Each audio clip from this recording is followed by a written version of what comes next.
On va corriger cet exercice de Centre étranger 2014, me semble-t-il, qui était assez joli puisqu'il s'agissait de construire une spirale à partir d'affixes de nombres complexes qu'on plaçait après donc plaçait les images dans le plan complexe et ça dessinait donc une suite de points qui formait une spirale. Et le but de l'exercice est de calculer la longueur de la spirale, la longueur totale, puisqu'on passera aux limites. Il n'était pas très difficile, mais il était très instructif. Alors, il faut commencer par calculer les affixes de Z1, Z2, Z3 avec une relation récurrente sur les Zn et bien sûr l'initialisation de Z0 égale 16. Donc, en fait, ça commence par un exercice sur une suite de nombres complexes.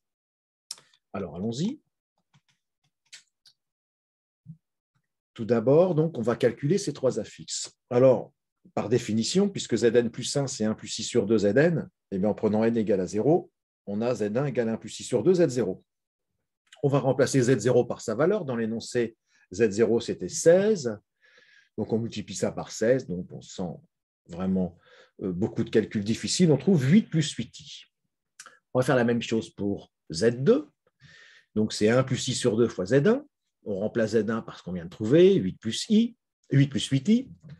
Et on trouve, en développant un petit peu, alors on peut simplifier peut-être le sur 2 avec le 8 plus 8i pour éviter des calculs. Donc, ça permet de faire 1 plus i facteur de 4 plus 4i, puis on peut même mettre le 4 en facteur.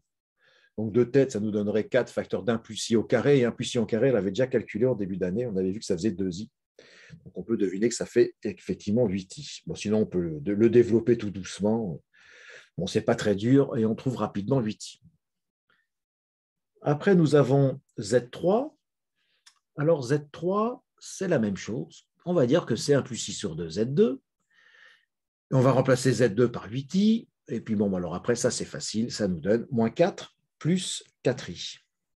Alors, il faut savoir quand même qu'on peut vérifier nos réponses à l'aide de la calculatrice. Ça vaut le coup. En fait, on peut les calculer, toutes les affixes Z1, Z2, Z3, puis même les suivantes, Z4, Z5, on peut les calculer à l'aide de sa machine. Regardons cela. Même le faire avec sa TI 83. Donc, on va rentrer dans Z 16, puisque c'est la valeur de Z0. Et puis, ce que nous allons faire, à chaque fois, on va calculer 1 plus i sur 2, 1 plus i sur 2 multiplié par z. Et cette nouvelle valeur de z, on va à nouveau la stocker dans z.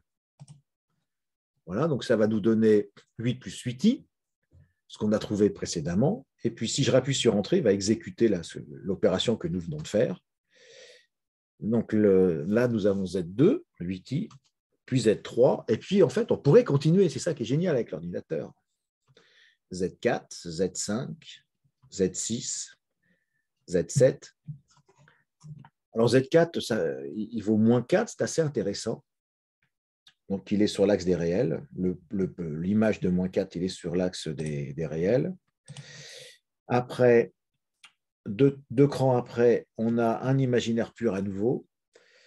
Et puis après, si je continue, voilà, j'ai maintenant un réel. Deux crans après, un imaginaire pur. Donc, il y a une alternance comme ça. On va voir pourquoi et on va essayer de comprendre ce qui se passe exactement. Alors, reprenons notre corrigé, où maintenant, donc, il fallait placer les points 1 à 2 sur le graphique de l'annexe à rendre avec la copie. Donc, si vous vous rappelez, dans le graphique de l'annexe, vous aviez A0 qui était placé A3, A4, A5. Et bien sûr, là, il faut faire A1, il faut placer A1 et A2. Alors, on peut reprendre tout simplement les affixes. Donc, il faut placer le point A1 d'affixe Z1, d'affixe 8 plus 8i. Ce n'est pas très difficile. Abscisse 8, ordonnée 8. Et puis l'autre, 8i. Donc, c'est un imaginaire pur qui sera ici. Voilà, donc ça nous donne cette figure-là. Je les ai mis en rouge, les deux points qu'il fallait tracer. Ça ne casse pas des briques.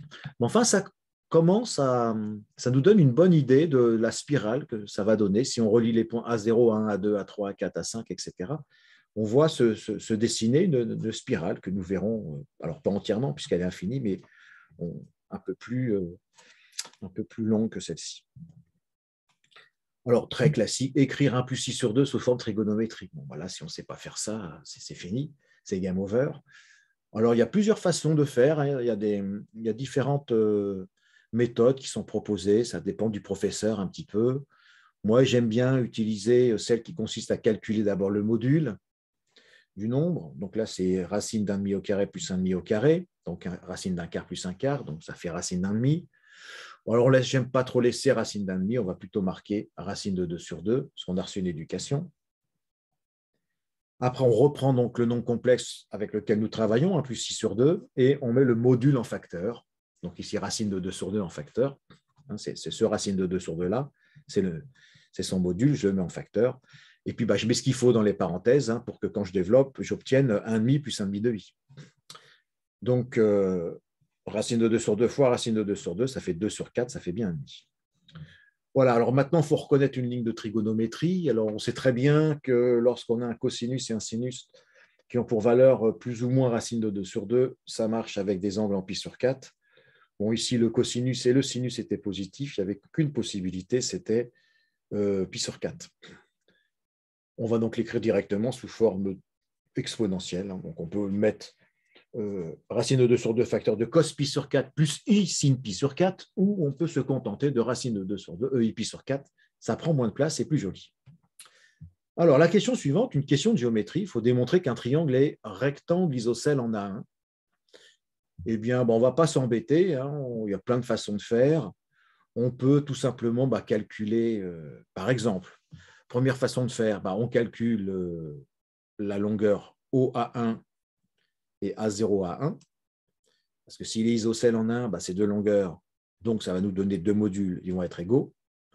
Et puis rectangle, il suffira de calculer aussi O à 0 et d'utiliser le théorème de Pythagore. On peut aussi calculer le quotient. On peut faire un quotient.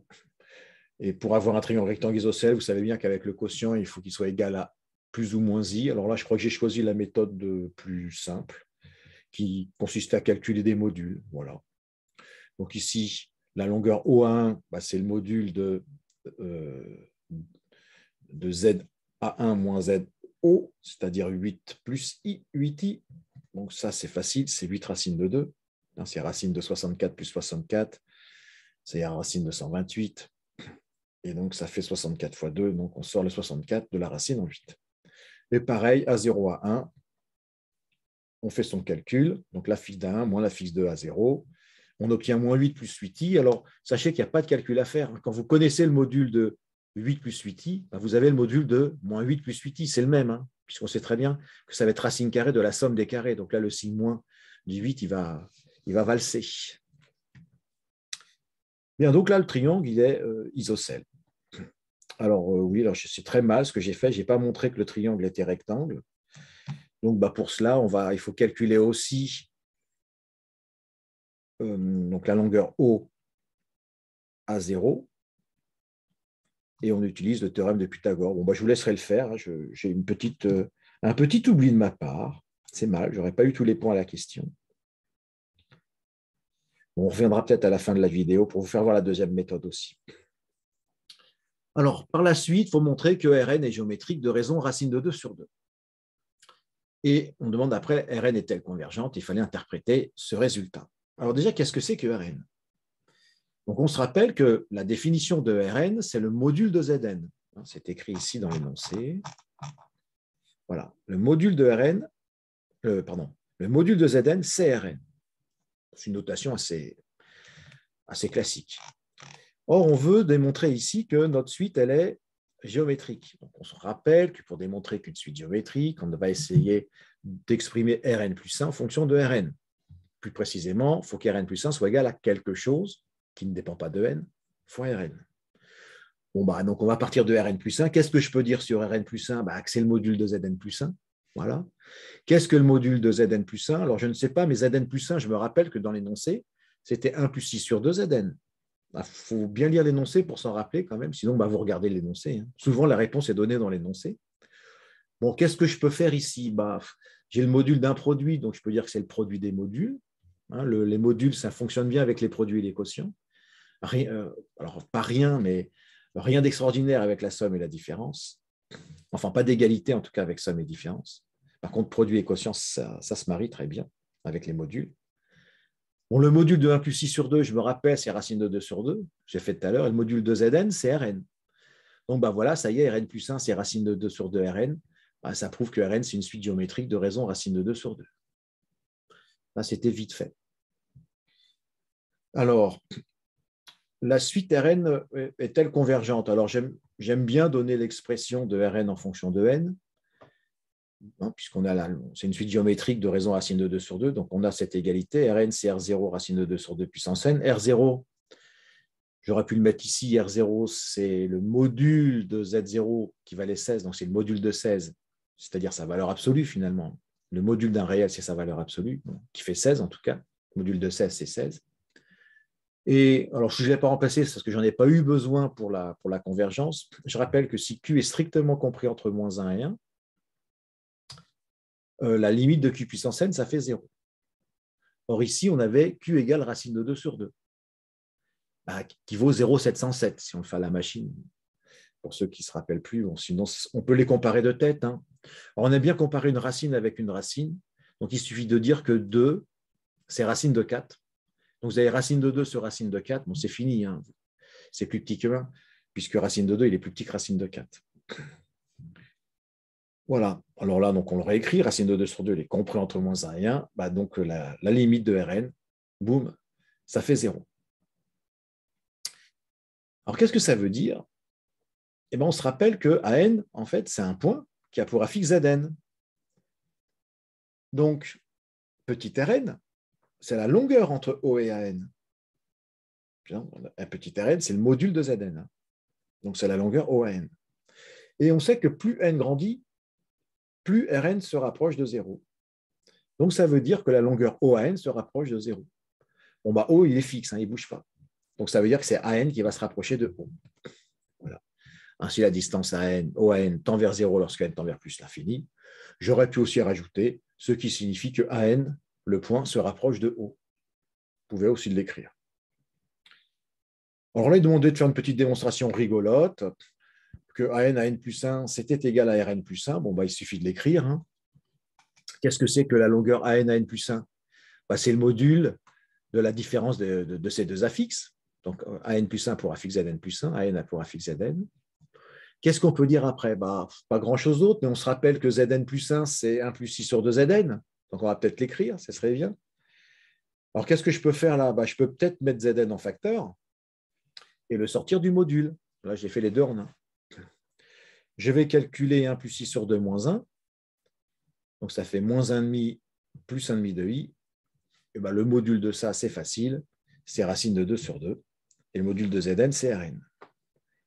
Bon, alors, on se dit, j'ai fait des choses, mais qu'est-ce que je voulais démontrer? Je voulais démontrer que AN plus 1, c'était Rn plus 1. OK. Je suis parti de AN plus 1, plutôt une bonne idée. Et j'ai trouvé ça à la fin. Mais moi, je ne voulais pas ça, je voulais que ce soit égal à Rn plus 1. Mais c'est là où il faut se dire, mais j'ai fait des choses tout à l'heure. J'ai démontré que racine de 2 sur 2, tout à l'heure, fois Rn, c'était égal à Rn plus 1. C'est à ce moment-là qu'il faut le dire. On pouvait dire aussi à côté, d'après la question 2. C'est bien de citer ses sources. Bon, là, je ne l'ai pas fait, j'ai fait la correction un petit peu vite, j'avoue. En déduire une expression de Ln en fonction de n. Alors déjà, qu'est-ce que c'est que Ln? D'après l'énoncé, Ln, c'est somme pour i égale 0 à n-1 de ai à i plus 1. Alors, j'aime pas trop utiliser les i dans les nombres complexes, puisque i est quand même assez réservé, donc c'est assez maladroit de la part de l'énoncé d'avoir écrit ça. Enfin, c'est pas grave. Alors, je l'ai transformé, puisque ai à i plus 1, si on se rappelle, ai à i plus 1, ai à i plus 1, c'est ri plus 1, d'après la question précédente. C'est pour ça que j'ai mis ri plus 1 ici. On va avoir une somme avec R indice I plus 1, ce n'est pas très joli, donc je vais faire un changement d'indice. Puisqu'en fait, quand on calcule cette somme concrètement, la première valeur de I, c'est 0, donc là, ça fait R indice 0 plus 1, c'est-à-dire ça commence à R1, puis après, il y a R2, R3, puis ça s'arrête où? Quand I vaut N-1. Quand I vaut N-1, I plus 1, il va valoir N. Donc la somme, elle s'arrête à Rn. Je redémarre. Elle commence à R1, elle s'arrête à Rn. Bon, bah, c'est la somme des RI pour I de 1 à N, tout simplement.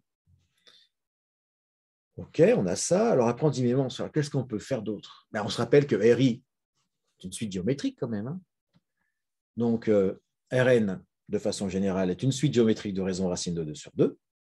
Ben, donc, j'utilise le théorème sur la somme des termes d'une suite géométrique. Premier terme fois 1 moins q puissance, le nombre de termes plus 1, sur 1 moins q. Alors, le nombre de termes, quand i varie de 1 à n, hein, c'est facile, il y en a n termes. C'est pour ça que j'ai mis puissance 1 de plus, n plus 1. On va arranger un peu quand même ce truc parce que ce n'est pas très joli. On va se rappeler déjà que R1, c'est O à 1. Alors, on l'avait calculé tout à l'heure, c'était 8 racines de 2. Alors, sinon, vous le recalculez si vous avez oublié. Si vous n'avez pas de tête, il faut écrire vite. Ainsi, donc, on obtient cette expression pour grand Ln. On va peut-être un peu nettoyer les... Bon, on n'est pas obligé, non. Bon, on n'est pas obligé, on peut laisser comme ça, c'est très joli. C'est Ln en fonction de n. Donc, on va passer à la dernière question, la limite éventuelle. Parce que là, on ne sait pas si ça converge, de la suite Ln. Bien déjà, racine de 2 sur 2 puissance n, on sait que ça tend vers 0. On l'avait vu déjà tout à l'heure. Donc, de ce gros quotient, qu'est-ce qui va rester lorsque n tend vers plus l'infini? La puissance n plus 1 là, va tendre vers 0, donc il va rester 1 sur 1 moins racine de 2 sur 2. Il ne faut pas oublier de multiplier par 8 racines de 2. Donc cette limite-là, elle vaudra 8 racines de 2 fois 1 sur 1 moins racine de 2 sur 2. On va peut-être un peu arranger parce que c'est moche. Autant que tout à l'heure, je n'ai pas arrangé à cause du racine de 2 sur 2 puissance n qui était vraiment moche.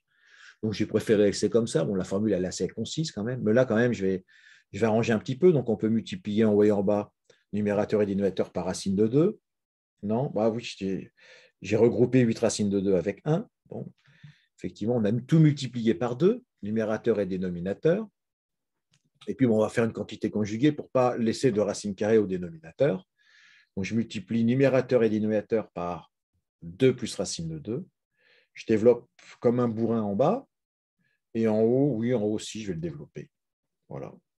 4 moins 2, ça fait 2. Comme il n'y a que des 32 en haut, divisé par 2, ça fera 16. Donc, à la fin, la limite, c'est 16 racine de 2 plus 16.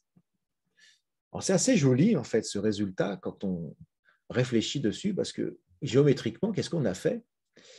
Alors là, je vous ai donné plus de points, à 0, 1, à 2, à 3, etc. Donc, on voit bien cette spirale. Donc, en fait, on a la longueur totale, la somme de tous ces segments-là, en fait, jusqu'à l'infini. Donc, ça continue à s'enrouler en se rapprochant de plus en plus. Alors, après, je n'ai pas poursuivi après à 12 parce qu'on ne verrait plus grand-chose. Déjà, là, on a du mal à voir. Et donc, la longueur de toute la spirale, c'est exactement 16 racines de 2 plus 16. C'est ça qui est fort. On arrive à avoir la valeur exacte de la spirale infinie. Alors, on peut dire 2 mots sur les points. Quoi qu'avant, on peut vérifier avec la machine ce calcul, en fait. Alors, on va prendre la TNSPIR ou n'importe quel logiciel de calcul formel. Enfin, la NSPIR est quand même bien agréable. Dans une page de calcul, donc on va calculer sigma. Donc, j'appuie sur la touche éditeur de symboles mathématiques et je vais directement vers sigma. Alors, je ne vais pas prendre i parce que c'est moi, je préfère k. Pour k allant de 1 à n, des RK. Alors, RK, on avait vu que c'était 16 fois racine de 2 sur 2 à la puissance n. Racine carrée de 2 sur 2 à la puissance n. Enfin, à la puissance k, pardon, ici, puisque c'est la somme des RK. Donc déjà, qu'est-ce qu'elle va faire la machine quand on lui rend ça? Et bien, elle est gentille parce qu'elle nous transforme un petit peu notre somme. Alors, c'est vrai que ce n'est pas exactement ce qu'on avait écrit nous. Il l'a arrangé un petit peu parce que racine de 2 sur 2, la machine, qu'est-ce qu'elle a dit? Elle a dit que c'était en fait 2 puissance moins 1,5. Et donc, à la puissance n, ça fait 2 puissance moins n sur 2. D'où la présence de ce 2 puissance moins n sur 2. Alors, on va calculer la limite. Bon, peu importe la réponse qu'elle nous donne ici, puisque nous, on va vouloir la limite finalement lorsque n tend vers plus l'infini. Alors, les anglo-saxons n'écrivent pas plus l'infini, ils écrivent l'infini tout court. Et qu'est-ce qu'on va mettre ici? L'expression de la somme ici, qui est ln en fait. Et là, il nous dit à la fin, ça fait 16 fois racine de 2 plus 1, c'est-à-dire 16 racines de 2 plus 16. Un petit peu comme on avait trouvé finalement. C'est plutôt bon signe. Et si on reprend notre spirale, on va réfléchir un petit peu sur la spirale de minutes. Qu'est-ce qui se passe en fait? Les affixes, pour passer d'un point à un autre, qu'est-ce qui s'est passé? L'affixe a été multiplié par, à chaque fois, 1 plus 6 sur 2. Alors, on ne peut pas trop voir ce qui se passe en utilisant la forme algébrique, mais en utilisant la forme trigonométrique, on a une meilleure vision. Parce qu'à chaque fois, le nombre complexe, on le multiplie par racine de 2 sur 2, EIpi sur 4. Alors, il y a deux phénomènes qui se passent. Il y a le fait de le multiplier par EIpi sur 4. Ça a pour effet, au niveau du point, de lui faire une rotation d'angle O, de centre O, et d'angle pi sur 4. Et le racine de 2 sur 2, qui vaut 0,707, ça multiplie en fait l'ancien module par racine de 2 sur 2 par 0,707. Donc, ça diminue l'ancien module d'à peu près 30%. Donc, vous perdez 30% de longueur et vous effectuez une rotation d'angle O et d'angle pi sur 4. Puis, vous reperdez 30% de longueur et vous faites subir une rotation de centre O et d'angle pi sur 4. Et ainsi de suite. Rotation, perte de 30%, rotation, perte de 30%, rotation, etc. Ce qui explique que quand on va de 2 en 2, quand finalement les A indices paires, ils sont situés soit sur l'axe des imaginaires, soit sur l'axe des réels. Et les A indices n avec n un multiple de 4 sont situés sur l'axe des réels tout le temps. Et les A indices n avec n paires, mais pas multiples de 4, sont sur l'axe des imaginaires purs. Ça se démontre assez facilement. Voilà, c'est assez joli cet exercice. Alors, on peut terminer en reprenant la question qu'on avait un petit peu faite rapidement sur cette histoire de triangle isocèle rectangle, puisqu'on a juste démontré qu'il était isocèle, quand même un peu malheureux. Donc, on va le poursuivre. Voilà, alors rattrapons-nous un petit peu. OA0, c'est le module de Z A0 moins ZO, c'est-à-dire Z0 moins 0, c'est-à-dire le module de Z0 qui vaut 16, module de 16 qui vaut 16. Donc maintenant, on en a les trois longueurs. Eh bien, on remarque que O1 carré plus A0 1 carré. Alors pourquoi je prends avec A1? Parce qu'on demande de prouver qu'il est rectangle en A1. On fait ce calcul-là, 8 racines de 2 au carré plus 8 racines de 2 sur 2 au carré, ça nous fait 64 fois 2, 128, 128 plus 128, soit 256. C'est exactement le carré de 16, c'est-à-dire le carré de O à 0. Ça, la condition de Pythagore est vérifiée, donc d'après la réciproque du théorème de Pythagore, on peut en déduire que notre triangle, il est bien un rectangle, en A1 même. De toute façon, il est isocèle en 1, donc c'est forcément rectangle isocèle en A1. Alors, il y avait une autre méthode que j'aime bien, qui est le calcul d'un quotient. Alors, quel quotient prendre? On a 3 points, O à 0 à 1. Vous avez en gros deux possibilités, modulo les signes, deux possibilités. Soit vous prenez Z0 moins Z1 sur 0 moins Z1, ou l'inverse. Je préfère avoir Z1 en bas parce que c'est plus simple. Bon, enfin, ce n'est pas non plus catastrophique de faire différemment. Ce n'est pas forcément plus calculatoire ou plus simple. Alors, bien sûr, là, ce qui est important, c'est d'avoir 2 fois Z1, puisqu'on veut montrer qu'il est rectangle isocèle en A1. Donc, il faut prendre l'affixe de A1 2 fois. Si vous vous rappelez les exercices qu'on a fait, c'est toujours comme ça. Bien, en faisant ce calcul, on remplace, tout simplement, avec les résultats trouvés précédemment. Ici, on se dit, il n'y a que des 8 partout, donc je vais tout diviser par 8. Il va me rester ceci. On a même divisé par moins 8 pour avoir moins de signe moins. Quantité conjuguée, bien sûr. Donc, on sait que le dénominateur, ça va être 1 au carré plus 1 au carré. Et puis, le numérateur, quand on le développe, on obtient 2i. Donc, à la fin, on a 2i sur 2, soit i. Alors là, on est content parce qu'on sait que pour montrer qu'un triangle est rectangle isocèle, il faut que le fameux quotient qu'on a construit ici, il soit égal soit à plus i, soit à moins i, pour qu'il soit rectangle isocèle. Si on obtient que le quotient il est égal à un imaginaire pur, c'est sûr que le triangle il sera rectangle, puisque ça va nous donner un argument de pi sur 2, ou de moins pi sur 2, mais en tout cas, ça fera toujours un angle droit. Donc, voilà pour les résultats de façon générale pour les triangles rectangles. Alors là, on passe au module et à un argument du quotient. Donc, ça fait le module de i, arc de i. Et on sait très bien que le module de i, c'est 1 et qu'arc de i, c'est pi sur 2 à 2 pi près.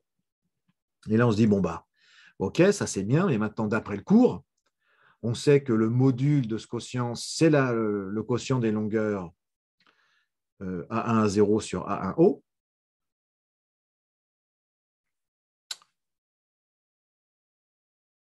Et l'argument,